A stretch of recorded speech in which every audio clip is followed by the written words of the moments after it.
So I've actually managed to somehow draw even with Joey's deck cost here. No idea, but figured I might as well get this out of the way since I do not have one less tooth in my mouth. That's not happening until Friday. And that's assuming I can even get my appointment changed, because I did mention in the description of the previous video that I did also have an internship. That's going to be starting on Wednesday. I'm not too sure if I'm going to be doing back-to-back-to-back days, so it's likely that if I'm going to be getting another segment up this week, it'll be on Tuesday. Otherwise, that's probably about all you're going to get for this week, unless I pre-record stuff. I might do that, but I'm not too sure. I mean, I could easily just record once I got home, but I just have to sort of see how I am feeling in regards to that. So, as you can see here, my Pyro monsters get a 500-point boost now because of the Molten Behemoth. I believe the increase in strength is equal to 100 multiplied by the amount of stars, and I believe 5 is actually the cap, so you can only go up to 500 here. So, we've opened up with the Garvis Fusion, so let's go ahead and put you into the forest terrain. I'm going to try to get as much use out of that forest as I possibly can, because this is a bit similar to the field that we were battling Tristan on, except it's a bit different. There's no normal terrain. Instead, we've got our old mates, the sea and the meadow. We've got some forest. I don't think we've had forest so far in the game. This is good for pyro-type monsters, so I'll try to hang around in this terrain. Mountain, obviously. This is why I put Airnight Parshath in, because it'll be 2400 in this place. Then we've got our good old buddy Wasteland, some Dark Field, and then Toon Field. Toon Field is very weird. It works on anything that's considered a Toon monster, and the best way to determine whether something is a Toon monster is by looking up the special info of the card. If it says strong in Toon terrain, then you can send it in there and it gets a terrain bonus from Toon. Otherwise, if it's not a Toon, then it loses attack power. That's literally how it works. Type doesn't matter, it's just if you're a Toon or if you're not a Toon, that's how that's gonna go down. Obviously, I'm just gonna sort of move Garvis forward a bit and try to bait out some attacks, because I've got a 2500 beat stick on turn 1 here, and I would like to get some use out of it. What's that? Jacks up the power of monsters in mountain terrain, I guess. What's that? 300. Not too bad. Yeah, let's sit on Tripwire Beast. It's a decent bite. Honestly, I could swing for that Mountain Warrior on this turn if I wanted to. He'll probably put in defense or something. Especially if he attacks into it with this thing. So now that he knows that I've locked out and gotten turn 1 2500 beat stick, he's going to want to move the fuck out of the way. Now, Joey's deck leader is usually surrounded by traps, so I don't really want to go just absolute freaking ham on him here. I'm going to set up a Molten Behemoth. Probably should have put that up in the forest terrain if I was going to be honest. But it means that as long as my deck leader is in a reasonably close proximity, I'm going to have a 2300 Fire Yarrow. And as a matter of fact, I'm just waiting for a warrior type to come into my hand, because as soon as that happens, I get Vermilion Sparrow. And that's going to make things even better for me. There's the Airnight Parshath. Don't think Flame Ghost is going to be particularly useful here. Might give it a 3-headed Geedo to put that thing on the board. Yeah, might as well attack into this thing. Just sort of get that out of the way. It's kind of useless, but figured I might as well have some kind of presence there. And at the very least, it'll help me bait out something that's on his board, so I know that it's coming ahead of time. Because he can make Red Eyes Black Metal Dragon with this deck that he's got, so we've got to kind of be aware of that. Anyhow, let me actually move Tripwire Beast here, and then get that out of the way as well. Didn't think Flame Ghost would be that useful to me if I was gonna be honest. Let's see if I can bait out a trap here. Apparently there are no traps here. I'm not gonna complain too much about that. There's a power boost, which is mitigated by the fact that he's in Toon terrain. I don't think he runs anything that's strong in Toon terrain. So I'm fine with that. Get a Night Parshath up there. Oh, I've got Kairyushin. Decided to throw that in the deck just to run Sea Terrain. And now that I think of it, that's kind of one of the reasons why I wanted to run Flame Ghost in this deck as well. Because if I can get him to... if I can occupy a whole bunch of Sea Terrain and then just draw his cards into it, I could just nuke them. But that unfortunately didn't happen. For the time being, though, I can fuse Tripwire Beast with this dragon I just drew and get a Thunder Dragon on board.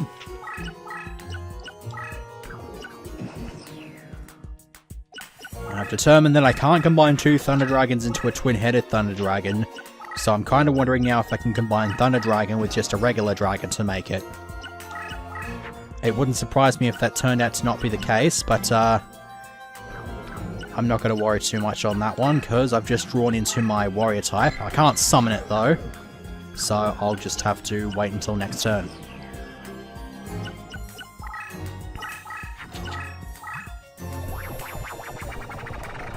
There's a fusion. I'll check his graveyard once it comes back to my turn and see what he's got there. What have we got? Battlesteer and Dryad. Okay. Dryad's a female, so it could be... I don't know. But let's go ahead and make this Vermilion Sparrow.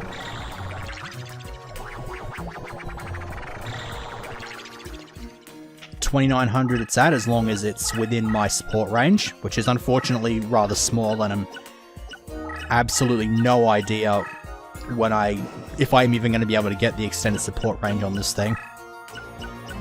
I'll have to go and have a look at the, oh hello, Ukazi for a bit of burn damage. But as I was saying, I will have to have a look at that Clover Senpai leader ability tutorial guide thing. Okay, so let's have a look. We've got Kairyushin.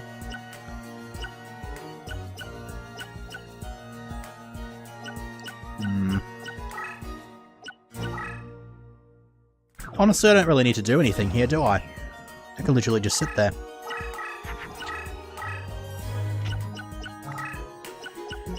So for anybody who's... oh, hello. Fuck my life. Yeah, that's not good at all. It's been fitted with the Nails of Bane, hasn't it? Yeah, even Vermilion Sparrow can't get over that. Ouch. I need to back the fuck up now. I need to put... I need to throw a whole bunch of shit out here, actually. Because that thing can murder me if I don't... I need to get it into the Wasteland terrain and then get a power-up card for Vermilion Sparrow, because that's the only one I'm getting over that Red Eyes. Oh, fuck, I forgot about Garvis. Should have put him in defense. And now I'm down to my last 700 life points, and I may end up getting my shit wrecked. At least that's a turn for me to just sort of keep him at bay here. Because I got Molten Behemoth. So that's 4,200 defense. That one's on 3,200 because it's not within my protection range, but I've got a 3,400 Vermilion Sparrow, so that's not too bad.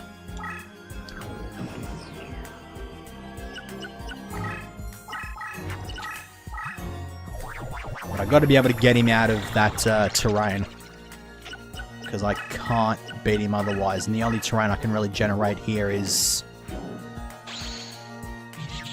sea terrain, which is not going to help my Pyro monster.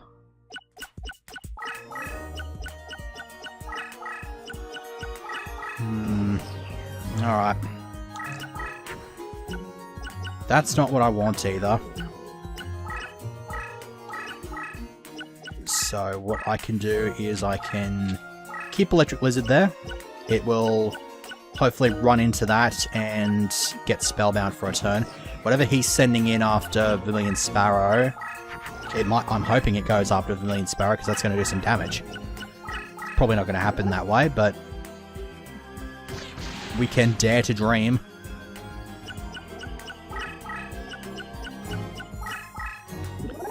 Yep, attacks into that with Reran, apparently. I don't know why he's using Reran, but okay. I guess now we're pretty much relying on the old Wasteland to come in here. Alternatively, I can go for Salamandra. The awesome thing about Salamandra is that it puts Vermilion Sparrow over Red Eyes. I've got to get my Molten Behemoth forward so that it actually gets support from the thing. But it'll work.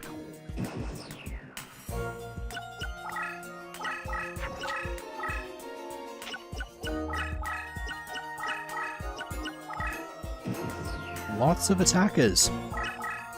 Move Electric Lizard there. Holy shit! Ah! Ah! Oh my days! I think Joey's about to get wrecked. So there's Vermilion Sparrow over that, and then Flame Cerebrus just smackaroosies up a new one. 4,100 when he hit the board, and only lost the 500 because he fell out of range, which is unfortunate because that 500 is literally all the life points that he's got left. So I think it's safe to say that this whole strategy of just jacking up my pyro monsters is working an absolute treat. I'm quite content with this. Is there anything I can combine this machine with? I've probably got 5 monsters.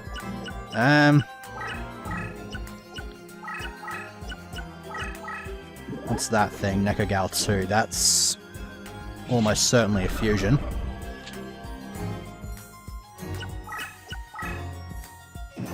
Cerebrus goes down to 3,100 since it's not in the appropriate terrain. If I get my other dragon type, let's get rid of a few monsters here. Alright, that goes... Okay, that wasn't even a monster. What was that? That was a copycat. If I could get that out of his graveyard slots, that would be lovely.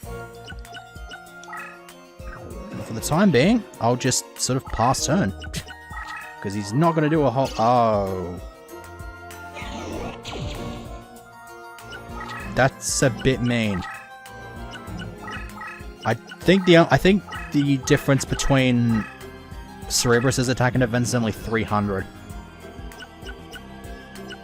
And, okay, so those differences aren't really that great.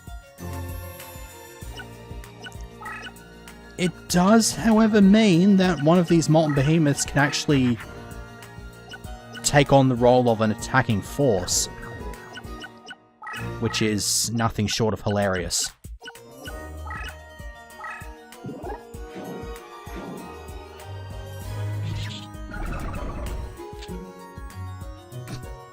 This is literally just me freaking attacking because I know he can't really stop me. Unless he pulls out something really monstrous. That's really all this is.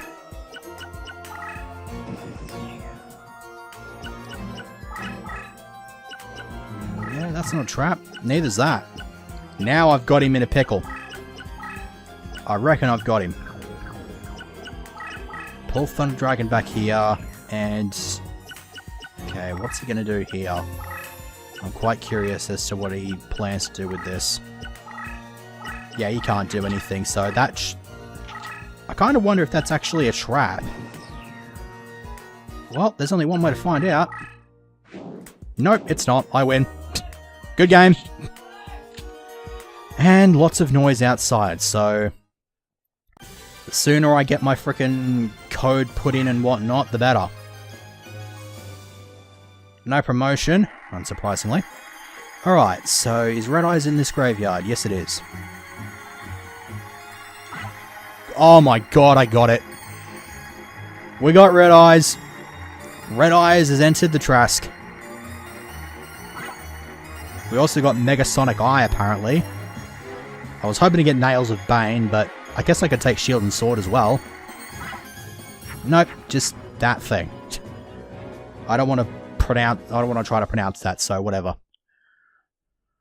So, yeah. If you will excuse the,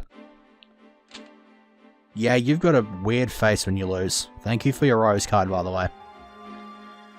And so that's going to go ahead and take me to Paris, of all places, with a decidedly white Shardy. It is Shardy, he's just not at all Egyptian, because it wouldn't make any sense. But whatever, let's go ahead and jump into the random number generator here. And then let's go ahead and generate our number. What have we got? 481. 481 is... let's see. Guardian of the Throne Room. I think that's like 1600 attack level 4 monster. It's not too bad, actually. CB... C... 5YXC H. 480, yeah, is that... Yep, that sounds about correct. Yeah? Yep, that's pretty good. There it is, Guardian of the Throne Room, with green-tipped rockets. They're supposed to be red, but apparently in this they're just green for whatever reason. But yeah, 1650 machine-type monster, not a terrible idea. I kind of wonder now if I can actually fuse Red Eyes with my electric monsters to make a twin-headed Thunder Dragon. I don't think I can. I'm going to put it in the deck anyway, because it's freaking Red Eyes. I'm not going to say no to it. If I can get my hands on a Metal Morph, if I can luck out, then that'd also be nice, because that's Red Eyes Black Metal Dragon. Alternatively, I could maybe pull Meteor Dragon from somewhere and I can make Meteor Black Dragon. But that's something for another time, I guess. So, that's the end of this segment. Pretty well quick and convenient and all nice and tidy. So, I've got to explain what the internship was about. Oh well. I'll talk about that in the next segment. I will see you then.